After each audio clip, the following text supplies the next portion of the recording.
Good morning, students. How are you? I hope you are well. Students, जैसे कि आप जानते हैं कि कल जो है सीबीएसई की तरफ से हमारे लिए एक गाइडलाइन जो है वो जारी हुई, नोटिफिकेशन जो हमारे पास आया है। उसके अकॉर्डिंग जो हमारा सिलेबस है उसमें 30% जो है वो कम कर दिया गया है। वो नोटिफिकेशन जो है आपको, और जो सिलेबस जो है जितना कम हुआ है, कल आपको होमवर्क के साथ जो है वो बता दिया जाएगा। ज्योग्राफी का आप ये माने कि ये हमारा जो पार्ट बी में से लास्ट लेसन जो है ये है। उसके बाद जो है हम पार्ट फर्स्ट जो है वो स्टार्ट करेंगे। अब तक जो है हमने इस लेसन के अंदर जो हमारे प्राकृतिक वनस्पति और जीव जंतु के बारे में जो लेसन हमारा चल रहा है, उस लेसन के अंदर तो आज का जो हमारा टॉपिक होगा वो होगा फार्मिंग वानिकी का, जो टॉपिक हमने कल कर लिया था। तो आज जो हम जो भारत के अंदर वन्य प्राणी, जो वन्य प्रजातियां हैं, उनके बारे में हम करेंगे कि वन में रहने वाले जो प्राणी हैं उनके बारे में, कि इसके लिए भारत सरकार ने कौन कौन सी जो है परियोजनाएँ चला रखी है, कितने % पर जो है ये वन्य प्राणी रहते हैं, तो ये हमारे लिए क्यों इतने इम्पोर्टेंट है और भारत सरकार ने इनके लिए कौन से प्रोग्राम चलाए गए हैं। सबसे पहले हम करेंगे वन्य प्राणी।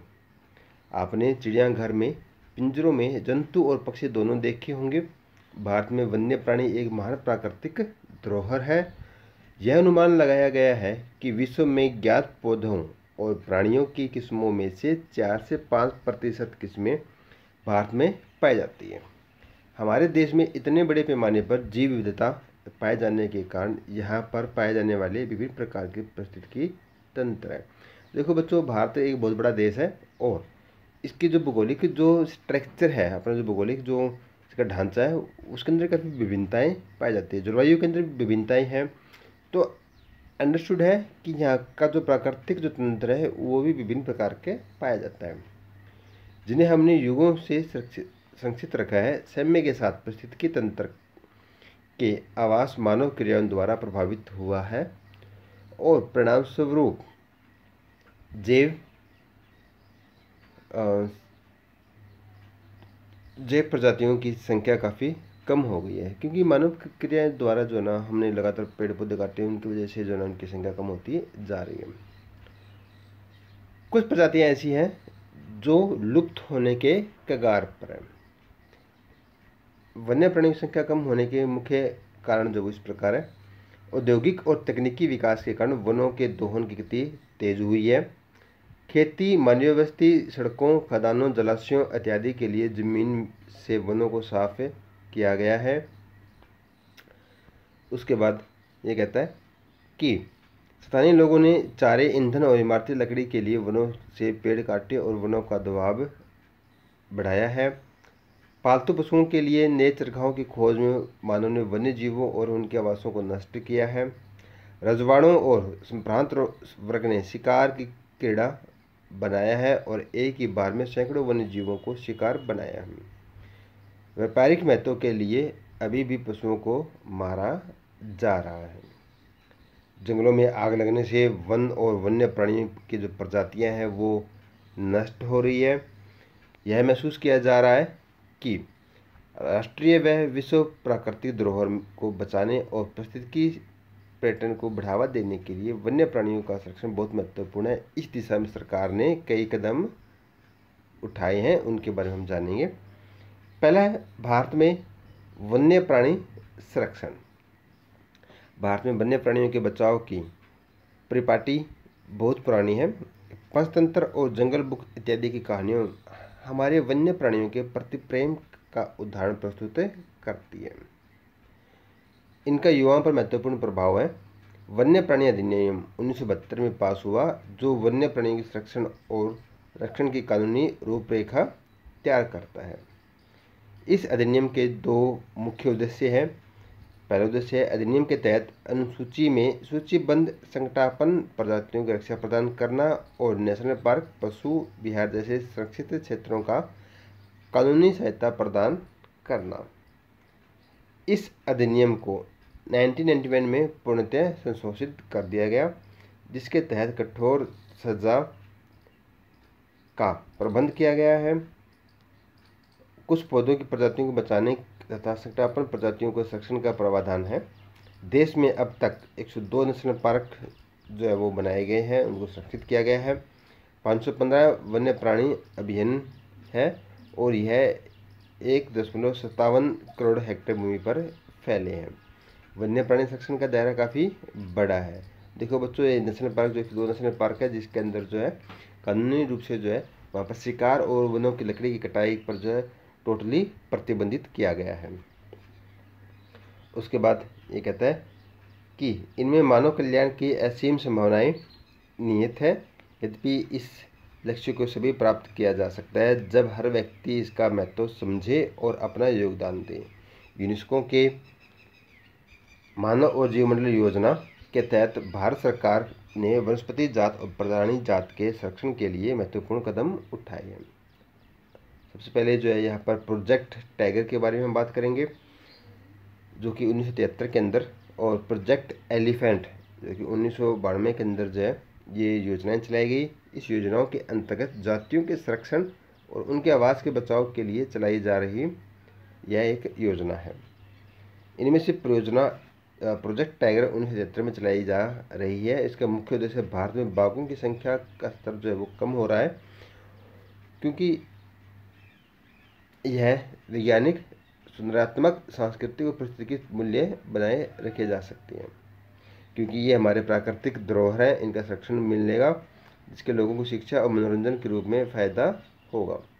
शुरू में यह योजना 9 बाघ संरक्षणों जो आरक्षित क्षेत्र के अंदर जो चलाई गई थी, जो कि 16,339 वर्ग किलोमीटर पर फैली थी। अब यह योजना 44 करोड़ बाघ निश्चयों में चल रही है, जिसका क्षेत्रफल 36,988.28 वर्ग किलोमीटर और 17 राज्यों में व्यापक है। तो यहाँ पर जो है हम देख सकते हैं कि लगातार जो है ये योजनाएं बढ़ रही है और बाघों की संख्या में भी जो काफ़ी सुधार हुआ है।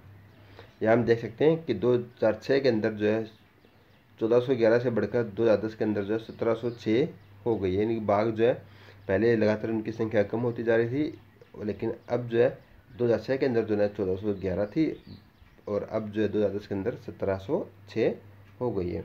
यानी जो योजनाएं हमने चलाई है उसके अंदर जो हमें सफलता हासिल हुई है। इस योजना मुख्य रूप से बाघ केंद्रित है, परंतु फिर भी पारिस्थितिकी तंत्र की स्थिरता पर जोर दिया जाता है। बाघों की संख्या का स्तर अभी तक जो है ऊंचा हो रहा है जब पारिस्थितिकी तंत्र के विभिन्न पोषण स्तर और इसकी भोजन कड़ी को बनाए रखा जाए। इसके अलावा भारत सरकार द्वारा कुछ और परियोजनाएं हैं, जैसे मगरमच्छ परियोजना, प्रजनन परियोजना, हुंगल परियोजना और हिमालय की स्तूरी मृग परियोजना भी चलाई जा रही है, जिसमें उनको सुरक्षित किया गया है। अब हम बात करते हैं जीवमंडल निश्चय।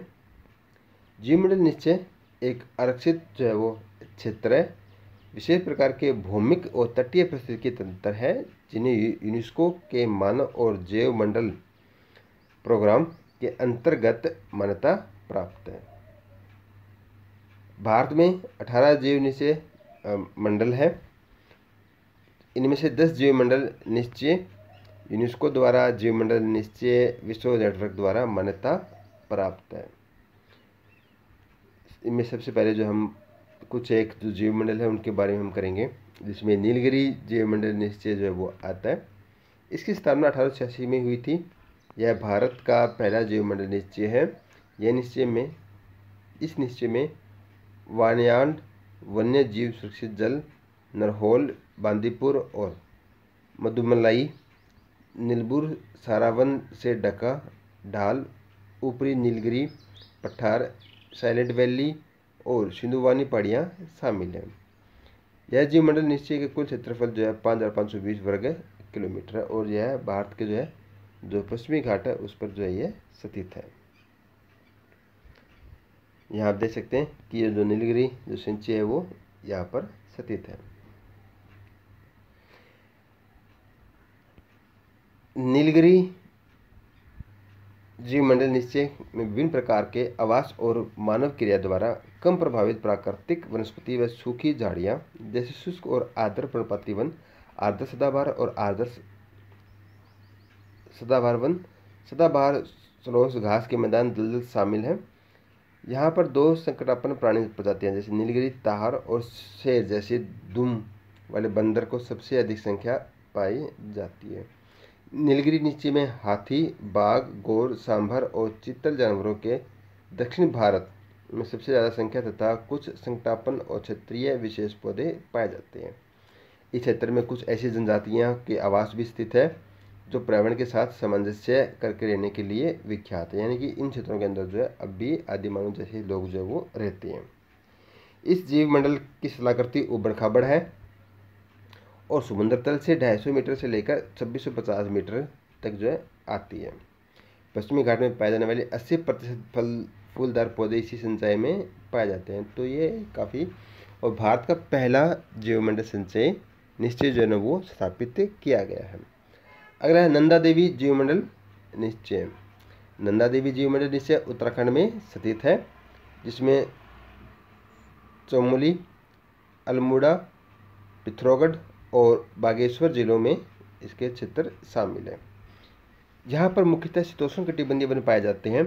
यहाँ पाए जाने वाली प्रजातियों में सिल्वरवुड और लेटिफोली जैसिम, आर्चिड, रियोड्रोन शामिल हैं। यह जीवमंडल निश्चय में कई प्रकार के वन्य जीव जैसे हिम तेंदुआ, काला भालू, भूरा भालू, कस्तूरी मृग, हिम मुर्गा, सुनहराबाज और कालाबाज जो है वो पाए जाते हैं। यह पारिस्थितिकी तंत्रों का मुख्य खतरा संकटापन्न पौधे प्रजातियों की दवा के लिए इकट्ठे करना, दवानल और पशुओं के व्यापारिक उद्देश्य के लिए शिकार से है। उसके बाद जो है हमारा सुंदरवन जीव निश्चय मंडल। यह सुंदरवन जीवमंडल निश्चय जो है ना वो पश्चिम बंगाल में गंगा नदी के दलदली डेल्टा पर स्थित है। इसका एक विशाल क्षेत्र लगभग 9630 वर्ग किलोमीटर। यहाँ मैंग्रोव वन, अनूप और वनांचल द्वीप पाए जाते हैं। सुंदरवन लगभग 200 रॉयल बंगाल टाइगर का आवासीय क्षेत्र है। लगभग यहाँ पर 200 बंगाल टाइगर जो वो पाए जाते हैं। मैंग्रोव वृक्षों की उलझी हुई विशाल जड़ें समूह मछली से सिर्फ तक का आश्चर्य प्रदान करती है। इन मैंग्रोव वनों में 170 से ज़्यादा पक्षी प्रजातियां जो है वो पाई जाती है। स्वयं को लवणीय और ताज़ा जल पर्यावरण के अनुरूप ढालते हुए बाघ पानी में तैरते हैं और चीतल भोगने वाले मृग, जंगली सुअर और यहाँ तक कि लंगूरों जैसे दुर्लभ शिकार भी कर लेते हैं। सुंदरवन के मैंग्रोव वनों में हार्सियरा फोमिज जो बेशकीमती इमारती लकड़ी है भी पाई जाती है। तो यहाँ पर जो इसका मेन जो उद्देश्य है वो है बंगाल टाइगर को जो है संरक्षण देना, इस जीवमंडल निश्चय का मुख्य उद्देश्य है। और लास्ट है मन्नार की खाड़ी का जैव मंडल निश्चय। मन्नार की खाड़ी का जैव मंडल निश्चय लगभग 1,05,000 किलोमीटर क्षेत्र में फैला है और भारत के दक्षिण पूर्व तट पर स्थित है। समुद्री जीव विविधता के मामले में यह क्षेत्र विश्व के सबसे घनी क्षेत्रों में से एक है। इस जीवमंडल निश्चय में 21 द्वीप हैं और इन पर अनेक ज्वालामुख, पुलिन, तटीय पर्यावरण के जंगल, समुद्री घास, प्रवाल द्वीप, लवणीय अनूप और मैंग्रोव पाए जाते हैं। यहाँ पर लगभग 3600 पौधों और जीवों के संकटापन्न प्रजातियाँ पाई जाती है।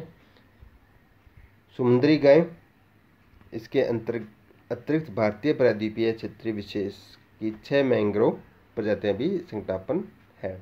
तो बच्चों कुल मिलाकर जो है भारत के अंदर जो जीवमंडल मंडल है उसके अंदर जो हमारे संकटापन्न वृक्ष और जीव है उनको जो है संरक्षित किया गया है। यही जो है ना एक हमारा मुख्य उद्देश्य रहा है। तो स्टूडेंट्स इसके साथ जो हमारा ये लेसन जो है वो कंप्लीट हो जाता है। अब जो है हम नेक्स्ट जो वीडियो होगी वो हमारा जो पार्ट फर्स्ट है उससे जो है रिलेटेड होंगी। और उसके बाद हम कल मैंने आपको अभी बताया था आपको कि जो है ना आप लोगों को सिलेबस के अकॉर्डिंग जो नोटिफिकेशन आया है सीबीएसई की तरफ से, वो आपको जो है कल होमवर्क के साथ जो है सेंड कर दिया जाएगा। Thank you friends, have a nice day.